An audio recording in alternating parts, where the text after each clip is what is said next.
So let's talk about how the Coyote pellet grill actually works. First, you load your pellets into the hopper.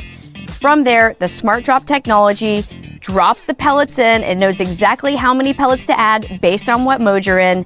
From there, the auger feeds the pellets into the burner pot, and then those pellets are ignited, and the rest is beautifully smoked food with minimal effort and delicious results.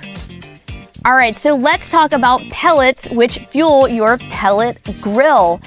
A pellet is essentially compressed wood. They're sustainable. Oftentimes they're made from leftover wood, so you're making use of something that might have been thrown away otherwise. And the beauty of pellets is that you can choose all kinds of different flavors of wood to perfume your meat with different types of smoke. So apple, peach, mesquite, hickory, really the world is your apple when it comes to pellets. Now, one thing to know is that there are actually two types of pellets.